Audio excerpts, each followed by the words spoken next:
Hello friends, എൻ്റെ കോട്ടയത്തെ വീടാണിത്. എൻ്റെ കുട്ടിക്കാലമൊക്കെ ഞാൻ ഉണ്ടായിരുന്ന വീട്. അപ്പോൾ ഇത് അയ്മനത്താണുണ്ട്. അയ്മനം പഞ്ചായത്തിലാണ് വരുന്നത്. അപ്പോൾ ഇതിനടുത്താണ് കുമരകം വരുന്നത്. അപ്പോൾ നാട്ടിലെത്തിയപ്പം ഞാൻ ഈ കസിൻസൊക്കെ ആയിട്ട് കുമരകം വരെ ഒന്ന് പോയ ഒരു കാഴ്ചയാണ് കാണിച്ചു തരുന്നത്. അത്യാവശ്യം കാണേണ്ട കാഴ്ച കേട്ടോ. നമ്മുടെ ഈ അയ്മനത്താണ് അരുന്ധതി ദേവിയുടെ സ്ഥലമൊക്കെ വരുന്നത്. ഗോഡ് ഓഫ് സ്മോൾ തിങ്സ് എന്ന് പറയുന്നതിനകത്ത് കൊടുത്തിട്ടുള്ള മീനച്ചിലാറും ബേക്കർ സാഹിബിൻ്റെ കാര്യവും എല്ലാം നമ്മൾ ഈ ഒരു അയ്മനവും കുമരകവും വഴിയാണ് വരുന്നത്. അപ്പം നമുക്ക് അങ്ങോട്ടൊന്ന് യാത്ര പോയി നോക്കാം. പോകുന്ന വഴി തന്നെ കാണാനായിട്ട് വളരെ മനോഹരമാണ് കേട്ടോ. ഇവിടെ വെള്ളവും ചെടികളുമാണ് ഏറ്റവും കൂടുതലുള്ളത്. അപ്പോൾ ഒന്നെങ്കിൽ വെള്ളം കാണാം, അല്ലെങ്കിൽ നല്ല പച്ചപ്പ് കാണാം. ഈ കാണുന്ന വെള്ളമെല്ലാം മീനച്ചിലാറിൻ്റെ ഭാഗമാണ്. അപ്പോൾ ഇതെല്ലാം കൂടെ വന്നിട്ട് പല ജില്ലകളിൽ കൂടെ ഒഴുകിയിട്ട് ഈ കുമരകത്ത് കാവനാർ എന്നൊരു സ്ഥലത്ത് വന്നിട്ടാണ് അവസാനിക്കുന്നത്. കുമരകത്തിൻ്റെ ഏറ്റവും വലിയ പ്രത്യേകത എന്ന് പറയുന്നത് വേമ്പനാട്ട് കായലിൻ്റെ തീരത്താണ് സ്ഥിതി ചെയ്യുന്നതെന്നുള്ളതാണ്.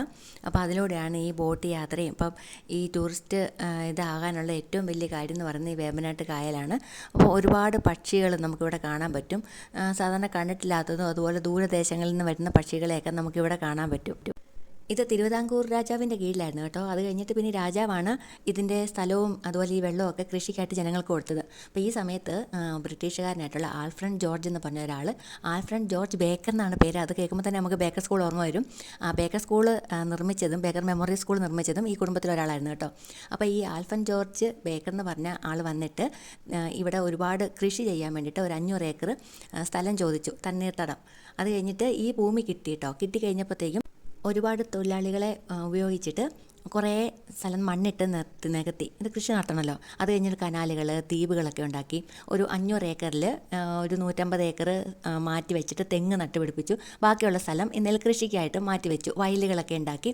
അപ്പം അത് കഴിഞ്ഞിട്ട് പിന്നെ ഇത് മണ്ണൊലിപ്പാണ് അവിടുത്തെ പ്രശ്നം. കാരണം ഇത് തടാകം എടുത്തിട്ട് ഉണ്ടാക്കുന്ന സ്ഥലമാണല്ലോ. അപ്പോൾ അത് കാരണം ഈ കാറ്റ് വന്നിട്ടും മഴ പെയ്യുമ്പോഴും ഒക്കെ ഈ മണ്ണൊലിച്ച് പോകാതിരിക്കാൻ വേണ്ടിയിട്ട് ഒരുപാട് കണ്ടൽ ചെടികൾ, ഈ ഒരുപാട് വേരുകളുള്ള കണ്ടൽ ചെടികളൊക്കെ നട്ടുപിടിപ്പിച്ചു. അത് കഴിഞ്ഞിട്ടും പിന്നെയും ഒരുപാട് പക്ഷികൾക്കും താമസിക്കാൻ വേണ്ടി ഒരു 10 ഏക്കർ സ്ഥലം മാറ്റി വെച്ചു. അങ്ങനെ ഒരുപാട് ആ ഒരു സ്ഥലം ഇത്രയും ഭംഗിയാക്കി എടുത്തത് തന്നെ നമ്മുടെ ഈ ബേക്കർ സാഹിബ് എന്ന് പറഞ്ഞ ആളായിരുന്നു. അത് കഴിഞ്ഞിട്ട് പിന്നെ നമുക്ക് ഒരുപാട് റൂൾസ് ആൻഡ് റെഗുലേഷൻസ് ഒക്കെ വന്നല്ലോ. അപ്പോഴത്തേക്കും ഈ ബേക്കർ കുടുംബം ഇന്ത്യ വിട്ടു പോയി. അതൊരു 1966-ലൊക്കെയാണ് പോയത്. അപ്പോഴത്തേക്ക് ഇതെല്ലാം ചെറിയ ബ്ലോക്കുകളായിട്ട് തിരിച്ചിട്ട് വിറ്റിട്ടാണ് പോയത്. കുമരകത്തുള്ള ഒരു ഇന്റർനാഷണൽ ടൂറിസ്റ്റ് സ്പോട്ടിലാണുള്ളത്. ബാക്കി അമ്മ കാണിച്ചു തരും. അപ്പോൾ നമ്മൾ ആ സ്പോട്ടിൽ എത്തിയിട്ടുണ്ട്. വളരെ മനോഹരമായ കാഴ്ചയാണ്. അതിനിടയ്ക്ക് ഞാൻ പറഞ്ഞതിൻ്റെ ബാക്കിയും കൂടെ പറയാവേ. ഈ ബേക്കർ കുടുംബം താമസിച്ചിരുന്ന ബംഗ്ലാവിൻ്റെ പേരാണ് വിക്ടോറിയൽ ബംഗ്ലാവ്. ഇത് ഒരുപാട് ഈ തേക്കിൻ്റെ തടികൾ ചെളിയിൽ പൊതിഞ്ഞിട്ട് അത് ബേസായിട്ടൊക്കെ നിർമ്മിച്ചിട്ട് ഒരു 4 തലമുറയിലുള്ള ബേക്കർ കുടുംബം അവിടെ താമസിച്ചിട്ടുണ്ടായിരുന്നു കേട്ടോ. അത് കഴിഞ്ഞിട്ട് ഈ കേരള ടൂറിസം ഡെവലപ്മെൻറ്റ് കോർപ്പറേഷൻ ഈ സ്ഥലവും ഈ ബംഗ്ലാവും ഒക്കെ വാങ്ങിയിട്ട് താജ് ഗ്രൂപ്പിന് പട്ടയം കൊടുക്കുകയാണ് ചെയ്തത്. അപ്പോൾ ഈ താജ് ഗ്രൂപ്പിൻ്റെ ഒരു ഹോട്ടലില്ലേ അവിടെ, വിവാൻഡ് ബൈ താജ് എന്ന് പറഞ്ഞ്, അത് ഇതേ വിക്ടോറിയൽ ബംഗ്ലാവാണ്, 2 നില കെട്ടിടം. ഇവിടെ താമസിക്കുന്ന ആൾക്കാർ മിക്കവരും മത്സ്യത്തൊഴിലാളികളാണ്. അവർ ഈ ഒരു തടാകത്തെ ആശ്രയിച്ചാണ് ജീവിക്കുന്നത്. ഇപ്പോൾ ഒത്തിരി ടൂറിസ്റ്റ് കേന്ദ്രങ്ങളൊക്കെ വന്നതോടെ ഒരുപാട് വള്ളങ്ങളും കെട്ടുവള്ളങ്ങളാണ് ഇതിൻ്റെ ഏറ്റവും ഭംഗി കേട്ടോ. ഇതിനകത്ത് നമുക്ക് നോക്കുമ്പോഴെല്ലാം കാണാം ഇങ്ങനെ കെട്ടുവള്ളം പോകുന്നത്. അപ്പം അതൊരു പ്രധാനമായിട്ടുള്ളൊരു വരുമാനമാണ്. പിന്നെ ഈ ഗ്രാമത്തിലെ കാഴ്ചകളൊക്കെ ഒരു ടൂറിസമായിട്ട് വികസിപ്പിച്ചെടുത്തിട്ടുണ്ട്. ഇപ്പോൾ കയറ് നിർമ്മാണ പ്രദർശനങ്ങൾ, കള്ളിച്ചെത്തൽ, ജൈവ കൃഷി ടൂറുകൾ, അങ്ങനെ ഇവിടുത്തെ മനുഷ്യരുടെ ജീവിതം നമുക്കൊരു ദിവസത്തെ ടൂറിസമായിട്ട് വള്ളത്തിൽ തന്നെ പോയി കാണാവുന്ന സംവിധാനങ്ങളൊക്കെ ഇപ്പോൾ ഇവിടെയുണ്ട്. അയ്മനം ഇതിനോട് ചേർന്നിട്ട് ഒരു ടൂറിസം വില്ലേജായിട്ട് വികസിപ്പിച്ചിട്ടുണ്ട്. വേമ്പനാട്ട് കായലും തടാകവും ഹൗസ് ബോട്ടിങ്ങിലുള്ള യാത്രയും അതിനകത്തുള്ള കരിമീൻ പൊള്ളിച്ചതുപോലുള്ള ഫുഡുകളും എല്ലാം അതിനപ്പുറം ഇവിടെ പക്ഷി സങ്കേത കേന്ദ്രമുണ്ട്. 14 ഏക്കറിൽ വ്യാപിച്ച് കിടക്കുന്ന ഇവിടെ 180-ലധികം പക്ഷിമൃഗാദികളെ കാണാൻ പറ്റും നമ്മൾ സ്വതന്ത്രമായിട്ട് നടക്കുന്നവരെ. അതുകൂടാതെ ആയുർവേദ ട്രീറ്റ്മെൻറ്റ് റിസോർട്ടുകളൊക്കെ ഇവിടെയുണ്ട്. പിന്നെ ഈ വിക്ടോറിയൽ ബംഗ്ലാവ് പോകാം. അതിപ്പോൾ ഒരു ആഡംബര റിസോർട്ടാണ്. പിന്നെ കൈകൊണ്ട് നിർമ്മിച്ച കരകൗശല വസ്തുക്കൾ, അതുപോലെ നമ്മൾക്ക് ഈ ഓല മെടയുന്നത്, അങ്ങനെ കുറേ കാര്യങ്ങൾ അവിടെ കാണാൻ പറ്റും. ചെണ്ടമേളം, അവിടുത്തെ പ്രധാനപ്പെട്ട അമ്പലങ്ങൾ. പാണ്ഡവർ വനവാസ കാലത്തുണ്ടായിരുന്നെന്ന് പറയപ്പെടുന്ന സ്ഥലമാണ് ഈ അയ്മൻ എന്നൊക്കെ പറഞ്ഞാൽ തന്നെ 5 കാടെന്നാണ് അർത്ഥം. അപ്പോൾ അവിടുത്തെ പാണ്ഡവം എന്ന് പറഞ്ഞ സ്ഥലം തന്നെയുണ്ട്. ഈ അമ്പലമൊക്കെ പാണ്ഡവർ നിർമ്മിച്ചതാണെന്ന് കരുതപ്പെടുന്ന അമ്പലങ്ങളാണ്. ഇപ്പോൾ ബോട്ട് പോകുന്ന കാണാമല്ലോ അല്ലേ. ഇവിടെ നോക്കിക്കഴിഞ്ഞാൽ ഇതാണ് മെയിനായിട്ട് കാണാൻ പറ്റുന്നത് കേട്ടോ. പിന്നെ ഇവിടെ ഒരു ദ്വീപുണ്ട് കേട്ടോ. ആ ദ്വീപിൻ്റെ പേര് പാതിരാമണൽ എന്നാണ്.